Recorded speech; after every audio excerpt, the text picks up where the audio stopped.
all to go back. And that's going to be a wonderful, wonderful thing. Our theme today is I am inspired and creative, and that's just a theme that is so important to my life. And I feel like it's a wonderful thing for us to be exploring today. Um, so as we get started, first, I think I think we usually do a little. We can say the unity, the first principle of the unity. There's Uh, only one presence, yes. yes. So if we can share that together, if we can all speak that, you can be on mute or not. But it begins with there is only one presence, and there is only one presence and one power in the universe, in my life. The good from the good. And I think that's such a wonderful way to begin this because it just reminds us of our unity and of the fact that we are that we're one organism. This universe, that God and all of us are connected in this really wonderful sort of way that allows us a chance to experience so much beauty in the world, and also return to a source that connects us all together.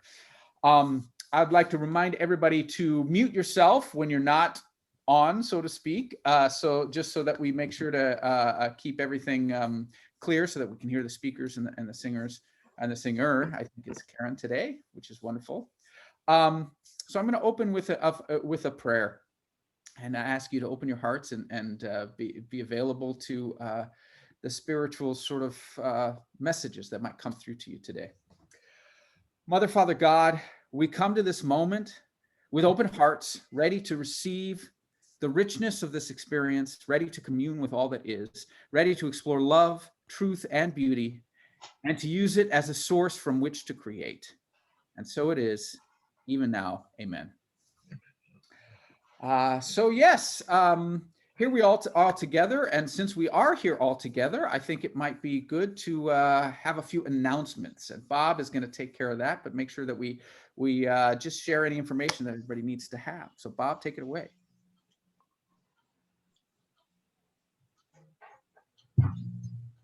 Bob, you're muted. I think you're on mute, Bob. Sorry about that. He was being, so I'd like you to just take a moment, find some stillness. And we're gonna, today's meditation, I'm just gonna take some inspiration from The Power of Now, one of my favorite books, just about finding ways to get into the present moment. Whatever the present moment contains, accept it as if you had chosen it.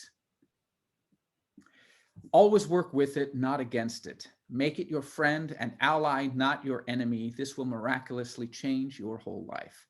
So let's take a moment, get your feet on the ground, get yourself into a posture of meditation. Something comfortable, something that allows your body to be free and relaxed but alert. Feeling alive, feeling your body working for you, your blood coursing through your veins, your breath. All of those things that function to keep you healthy are there. They're a gift from God that continue to keep you alive. And isn't that a great blessing? So do the things that allow that to function as freely and openly as possible. Feet on the ground, hands in your lap, or whatever feels comfortable to you. I'm going to read another quote from Eckhart Tolle before we go into the silence. When you surrender to what is, and so become fully present, the past ceases to have any power. The realm of being, which had been obscured by the mind, then opens up. Suddenly a great stillness arises within you, an unfathomable sense of peace. And within that peace, there is great joy. And within that joy, there is love.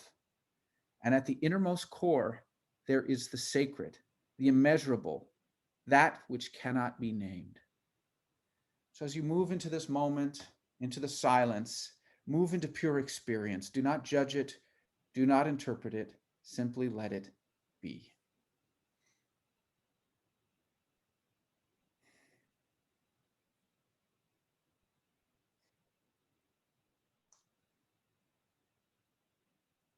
And as we move into the next phase of our service, try to bring the stillness and the peace, the openness, that hopefully you found during that meditation. Bring that with you to receive the next moment that God has in store for you.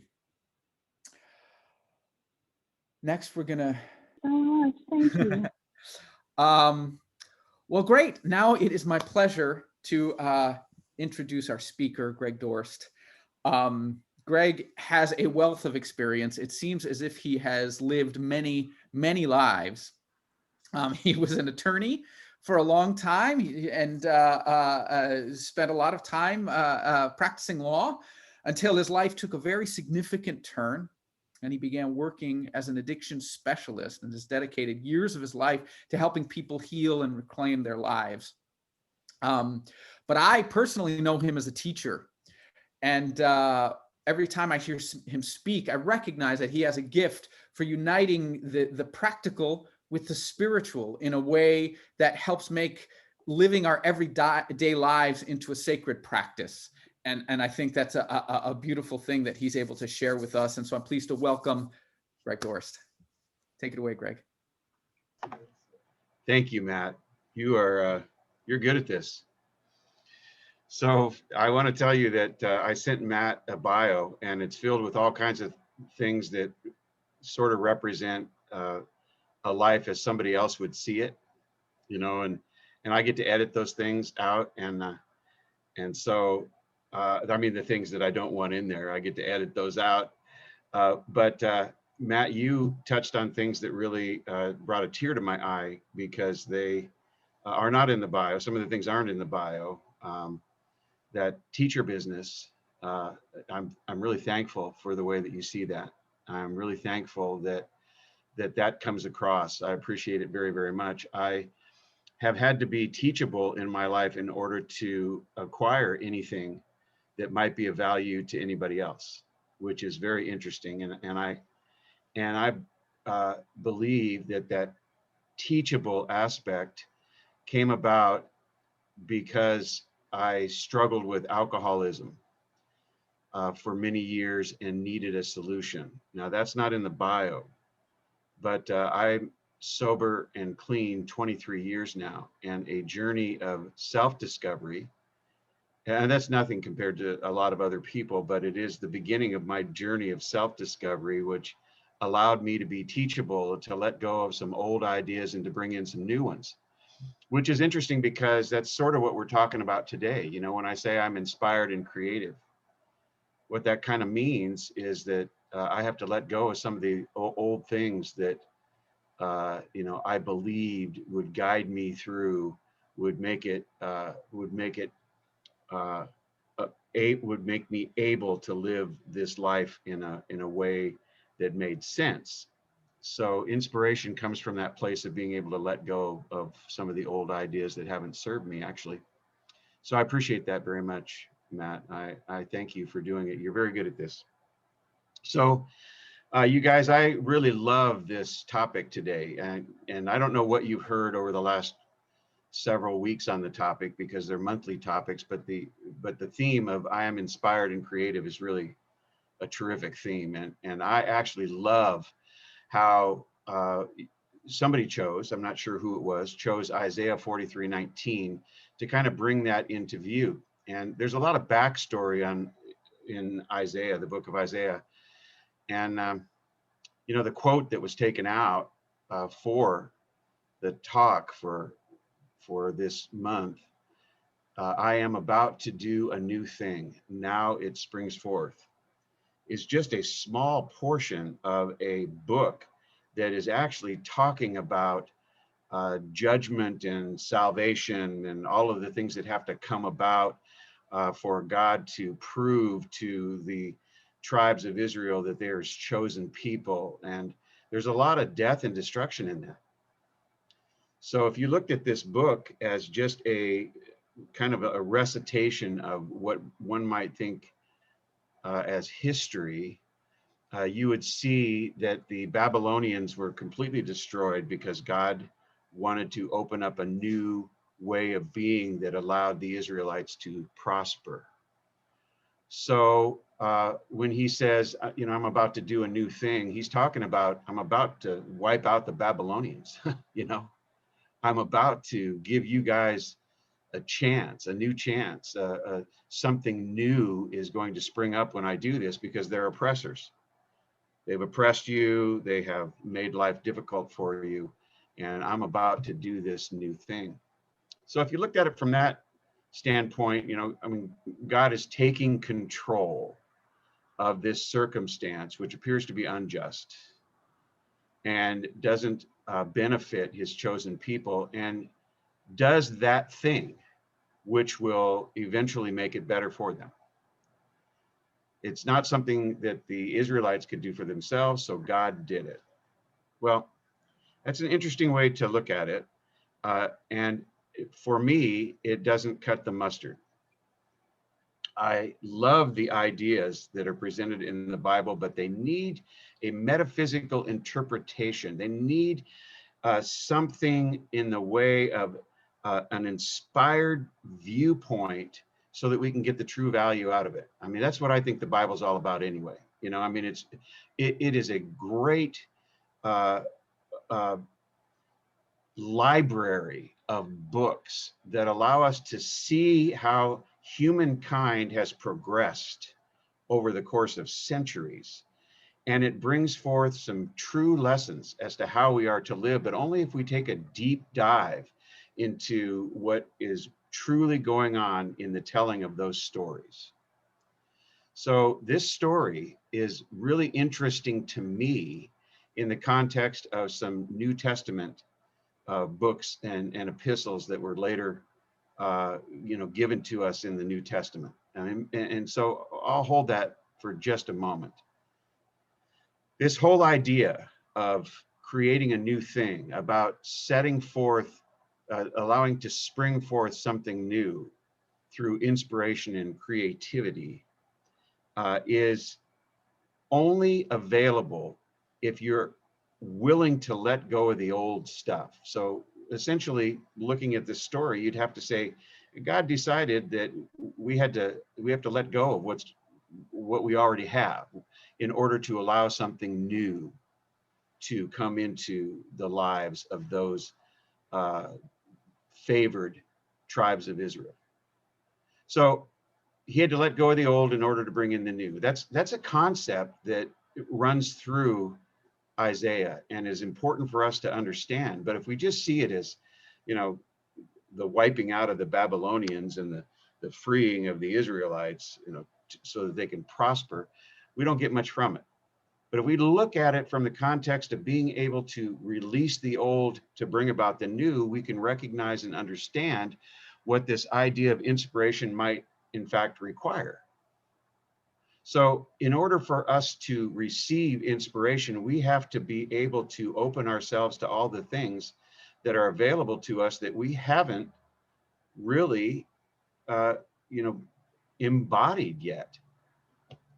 Now, that's a tough task for many people. In this bio that I gave Matt, there are a lot of things in there that had to do with law firms and, where I went to school and the organizations that I led and the boards that I was on, and certain things that transpired during my life that have to do with, some professional expertise. And I've been with a lot of people who have taken a look at problems and says, well, this is what we've always done. This is how we solve that.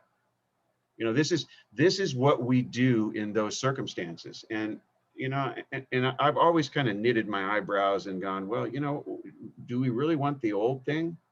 Do we really want to, do what we've always done and get what we've always gotten? What we really want to do is solve some problems in a new way so that they don't come back, right? That's really what we're trying to do here. But you want to take a look at what we've always done to solve this and expect that we won't ever have to face it again. Well, the interesting thing about the recovery process is we have to develop a definition for insanity, and that definition is essentially that we keep doing what we've always done, expecting different results. That truly is insanity, right? So But the thing is, the person who says that this is what we've always done is not open to inspiration. They're not even open to inspiration. So I have a story I want to tell you that I think is really interesting and unique, that's given to me by a friend of mine, the Reverend Dr. David Alt. And David Alt talks about how the passing of his sister was a big deal for him. They were close as siblings, and she lived in Texas with her mother, who was David's mother as well.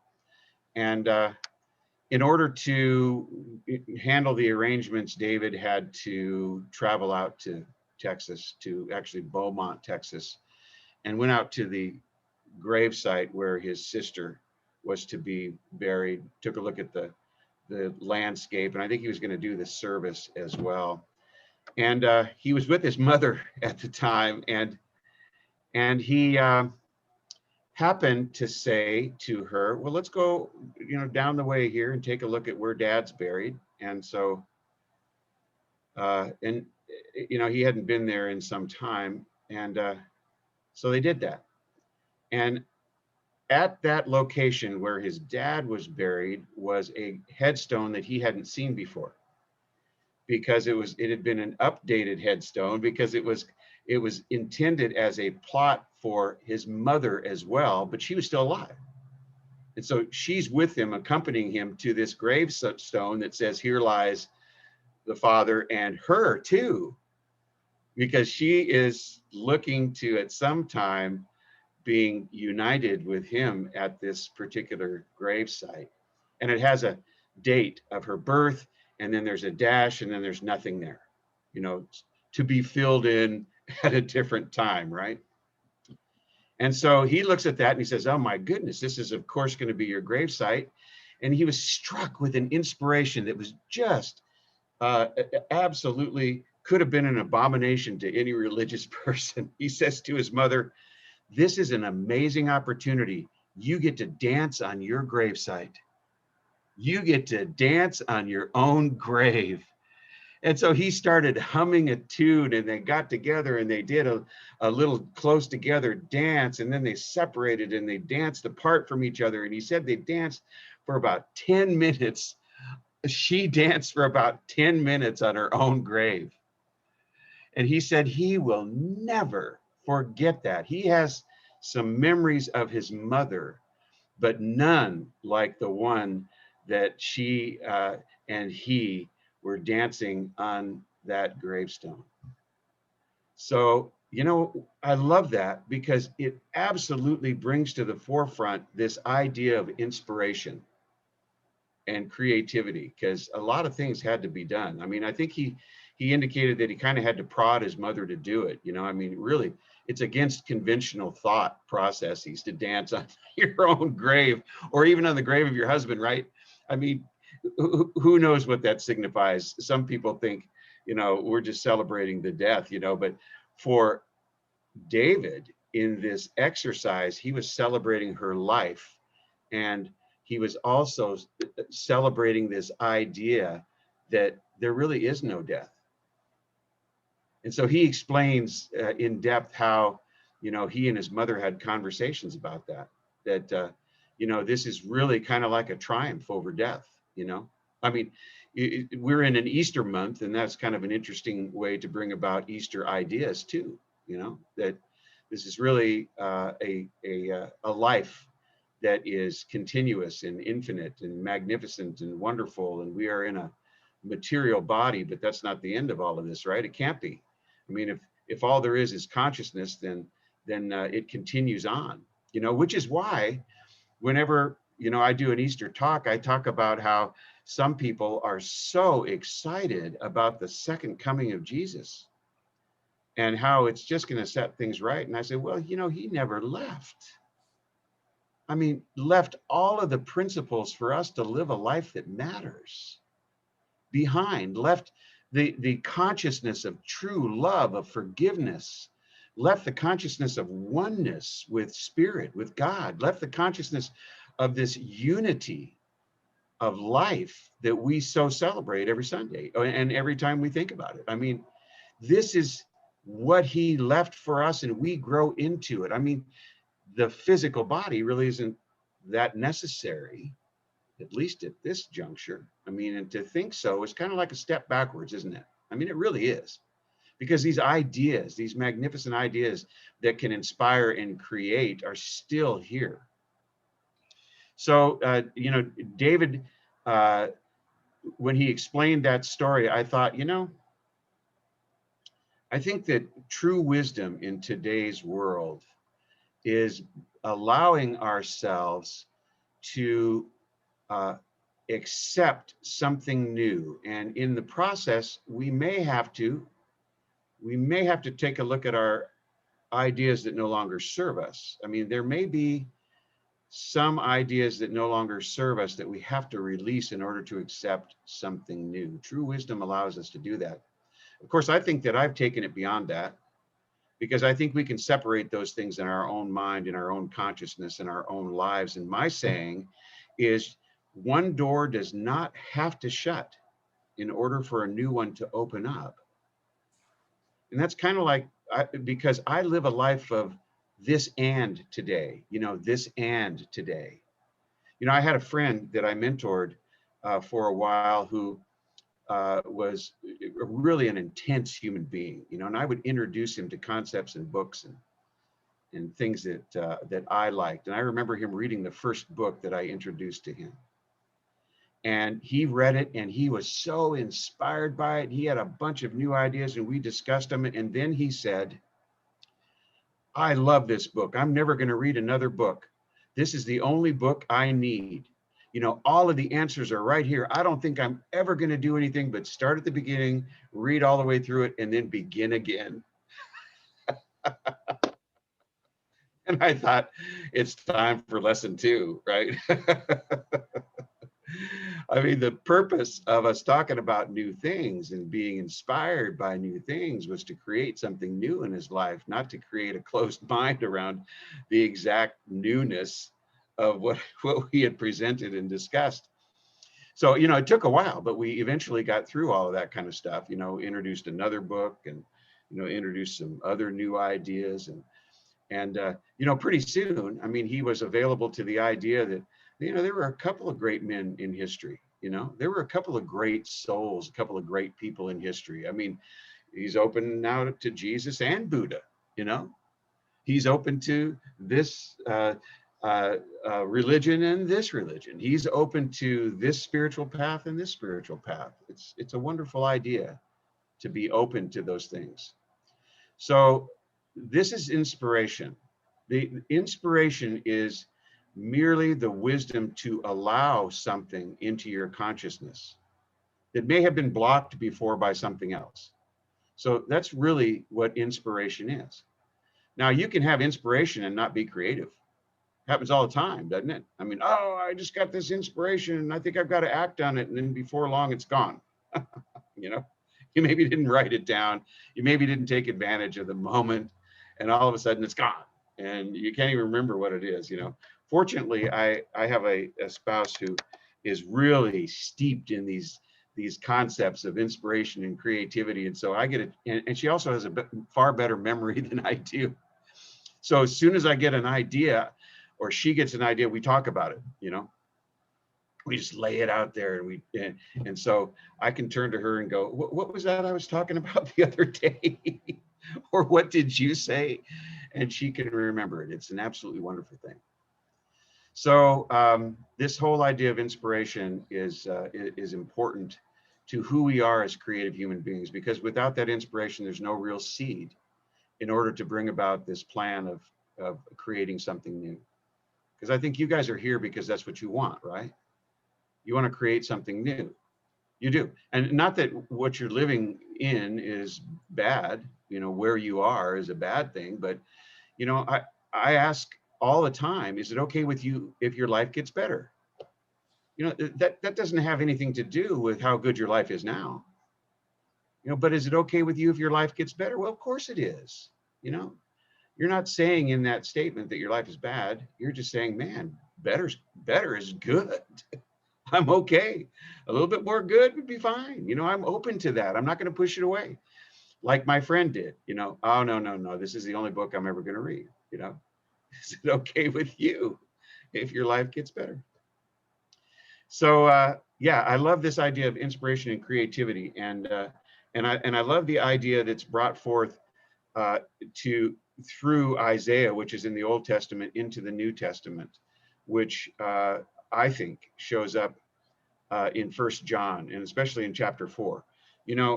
The the idea that something has to be accomplished by God because we as human beings can't do it ourselves is one of the main themes in the Old Testament, because God's always doing the wiping out of people, the winning of battles, I mean, that's what God's doing. God's sending plagues and all of these other things. It's like nothing can be handled through the human population present and discussed in the Old Testament.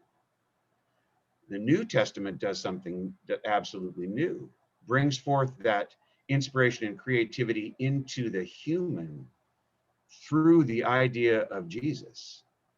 Now, the idea of the love that Jesus recognized as being the presence of God is expressed in First John. In fact, there's a verse in chapter 4, I think it's verse 19, that says, if you love, then you are aligned with the presence of God, and God is within you. So that creative resource is now within us. This is a new day. It's a new way of thinking. God doesn't have to do that for you anymore. You can do it through you. This is absolutely the foundation for this idea that we so treasure, that we can be inspired and then create in our own lives, right? We don't have to have God come down and smite that person that has kept us from getting that raise or that promotion or the new job or from doing what it is we want to do. We don't have to do that anymore. It's all within us, That creative reservoir is here.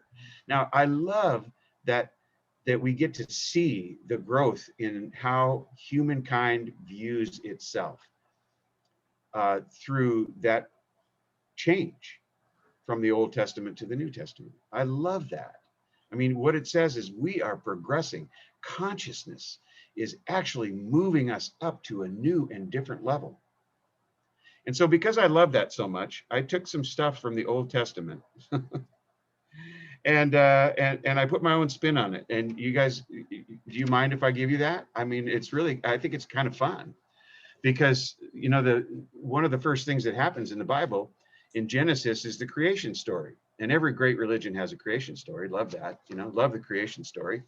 And so and it takes 7 days, and that includes the rest, the resting. So on the first day, God creates the heaven and the earth. And the heavens and the earth refer to everything beyond the earth and outer space and all that other stuff that we get to see, But earth is made not but earth is made, but not formed in any specific way. And what we say in metaphysics is God simply created out of itself, which is how God creates, and which is a lesson for us as well. On day 2, God creates the sky, and that sky formed a barrier between the water upon the surface of the earth and created moisture in the air. So on the 3rd day, God creates dry land, and that means continents and islands above the water. The large bodies of water are named seas, and the ground is named land. God declares all of this to be good. And I love that too. God says, then this is good. Simply creating out of itself. On that same day, God created all plants and all plant life, both large and small. And he created this life to be self-sustaining. I mean, plants have the ability to reproduce, so it's obviously self-sustaining. And that's a really interesting point too. So on the 4th day, though, which is in Genesis 1:14 through 19, God creates all of the stars and the heavenly bodies. I mean, we're getting there to the allness, right? The movement of these will help man track time eventually. That's what we get from it. On the 5th day, God creates all of life that lives in the water, all of the fishes in the water, and all of the birds. And that language allows that this may be the time that God made flying insects as well. So much to our dismay, those flying mosquitoes. But that was on the 5th day. On the 6th day, God creates all of the creatures that live on dry land. And that includes every type of creature, including us. And so God creates mankind and says, this happens in my image. In the image of God, he created man. And so that's a wonderful thing on day 6, and explains in that creation story how it is we showed up. On day 7, God rests. Now, this is a great story because it really just allows people to see that, yeah, there's something that we were created from. It didn't just happen that we popped up here, we sprung up. We have at least some sort of a history we can plant our feet in, whether we believe it or not. Creation stories are wonderful in that way. They give us a grounding. But here's what I wondered. I wondered what the heck happened on the 8th day, you know? So I said, what the heck happened on the 8th day? So I'm going to write my own stuff, man. I'm going to write about what happened on the 8th day. And so this is what I came up with. That on the 8th day, God said, I planted in each of my children that I created on day 6. In each of you, the universal seed. This seed is watered by your thoughts and will produce all that you need according to your life and your faith. Creation is now within you. Your lives will unfold for you according to your belief and driven by your feeling. All that you will ever need is inside of you. I work through you from this day forward. Now, what that does actually is, in a very interesting way, track with exactly what I talked about in 1 John chapter 4. Creativity is now within you. You are self-sustaining like the trees that have fruit and drop the seeds. You are now self-sustaining. I need not give you exactly what you want unless you have faith and belief in what it is you are to receive. Couple it with feeling, knowing that it is yours. And as a guy like Neville says, who's a great metaphysician, understand and can attract, acquire, and utilize the feeling of what it would be like to have what you desire. I mean, all of that is necessary for us to bring about this creative aspect that we now have. You can see it all around you. It's in the house you live in. It's in the photographs behind you, Matt. I mean, all of that, all of the things that constitute your life have had some sort of creative aspect, and it's all been in mind. All of it. We may think, the people that created the house that I live in, I mean, those are the carpenters and the people that have laid the cement and the concrete and, the roofers and all of those people. They're the ones that create. No, it was the idea. It was the inspiration that was the eventual driver of this creativity that we can utilize. I mean, everything that we see, whether we like it or not, has sprung from this whole idea that we have a universal seed planted inside of us, which says, this is what inspires me. This is what I must do in order to bring it about. I water it, I take care of it, and it unfolds in front of me. Isn't that a wonderful idea? Isn't that so cool?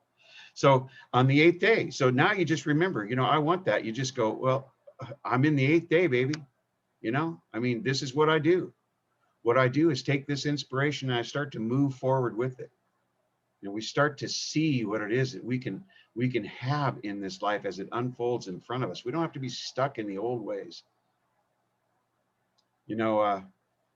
Yeah, when I said don't have to be stuck in the old ways, School of Rock, the movie rolled through my head. We were stuck in the dumb days, the song.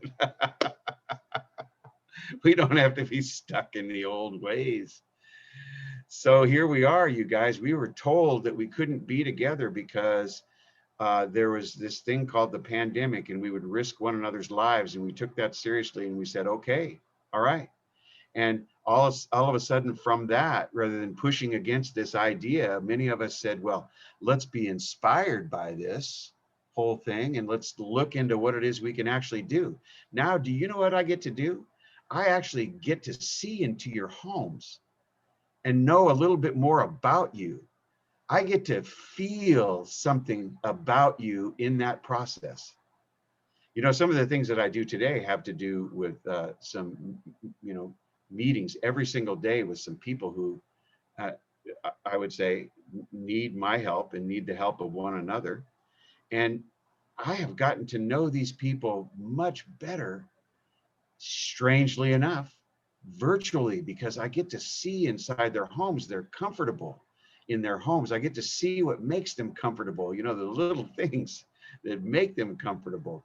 And they, in fact, have been much more willing to share in that environment that they have found to be so comfortable, the one that they created for themselves. Wild, isn't it? I mean, so it's actually brought about something that has given an extra dimension. And I'm not saying that's in any way, shape, or form we trash the personal stuff. It's just that now we know each other better, actually. When we get back, you know, when we get back, will we have stories to tell? Will we understand them a little bit better? Yeah, sure. You know, you look at me and you go, hey, I know you're a reverend. I know some of the things you've gone through, but you got a Buddha behind you. You know, I mean, what's that about? Well, I mean, that's about me being inspired and being open-minded, me allowing something new in. You know, I have Hindu gods back there that, you know, inspire me as well. You know, I got a bunch of Ganeshas, which are elephant Hindu gods, which move around these ideas in my mind, which have blocked me from getting some of the things that I have wanted or desired in my life.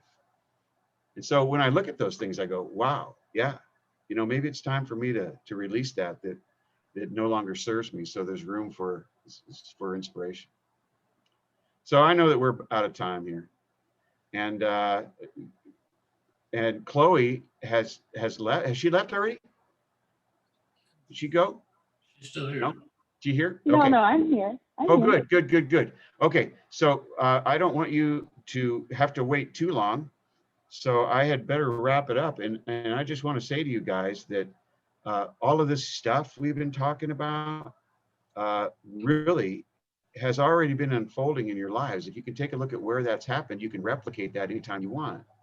See what it is that you actually want or need in your life and what might have to be released in order to get it. It's an interesting process. Life is fun. Enjoy it. Namaste. Thank you so much, Greg. We appreciate your words, and I hope that we can all learn to dance upon our own graves There you and go. celebrate death as the past passing away and an opportunity for something new. What a wonderful idea, Chloe. If you, always a pleasure to hear you sing. Well, great. Well, our next what the future holds for us is our chance to we have a prayer box in which we have some names of people that have requested or need prayers, and Bob is holding that prayer box for us now. So if we could rub our hands together and get that energy going, I'd like to offer a prayer for them. Mother, Father, God, we offer a prayer of thanks on behalf of those who suffer. We are grateful for the experiences that we have, even the difficult ones, but we recognize our creative power to bring about new experiences, to bring about healing, renewal, restoration, abundance, and peace. And we pray this prayer especially for Emmanuel, Benjamin, Augustine, Ryan, Jimmy, Karen, Linda, Joy, Chloe, Xavier, Heidi, Sabrina, and Tony. And our prayers also for all those who have been affected by COVID-19, anyone who's been affected physically, emotionally, financially, spiritually by this pandemic, that they will receive wholeness and restoration, abundance and peace in their lives. Are there any other names that we need to add to this list? If so, speak them now or speak them in your heart. But we offer this prayer of thanksgiving and renewal. And so it is. Amen.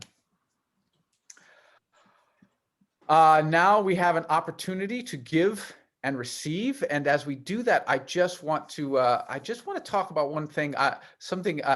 Money is an imaginary construct. It's something that we sort of collectively believe in, for better or for worse. There are some great things about it. There are some things that are not so great. We all know that. But I want to remind us that money has no intrinsic value. As my wife says, it's just a bunch of people passing paper around. But society sort of agreed upon it. It's an agreed upon method of accounting for time, for energy, for capacity and value. And it provides a means for us to act upon our values. What we value, we have the opportunity to spend money on, or earn money doing. And so what I want to ask you to do is, if you value the experience you've had today, and if you value the things that Unity provides, we encourage you to be generous with your agreed upon method of accounting so that we can continue to do those things.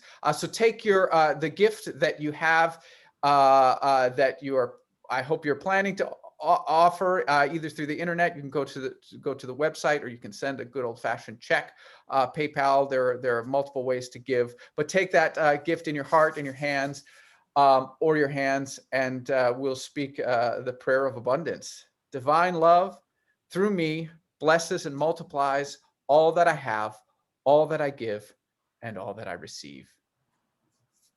Great, thank you so much. Yeah, please do be generous, and we hope that that method of accounting will allow for time and energy and value to be created by Unity as well. Yeah, and so as we close, we have an opportunity to speak the prayer of protection, prayer for protection. So if you'd like to unmute yourselves, please do so, and we'll speak this together. I'll give you a second to do that. And we'll virtually hold hands and see if we can try to connect with one another. The light of God surrounds us. The love of God Upholds us. The power of The God power of God protects us. and the presence The of presence God of God watches over us. wherever we Wherever are. we are, God is, and all is well now. And I'd like to thank everybody for participating. Greg and Chloe, thank you for bringing your spirit with you and sharing so much of yourselves with us. Next week, we'll have Reverend Maria Felipe. And so I don't know if Chloe's singing next week, or is that Karen? Or anyway, we'll have some wonderful music next week as well. And Greg, if you would offer us a benediction on our way out, that would be wonderful. Absolutely. Okay, so here's what I know. I know that we are aware and conscious of our inspiration, for that inspiration is of God. And God is all there is. God is in, around, and through each and every one of us, in, around, and through this service, in, around, and through the idea of unity and the thing we call Unity Burbank. It is in and around and through everyone present, what it is that you hold dear, what it is that this community holds dear, what it is that we as individuals who are a part of this community hold dear. We revel in that. We recognize and know what it is that it brings to us. Love. We align ourselves with love. And I also know that this creativity and inspiration blossoms in each and every one of us every single day.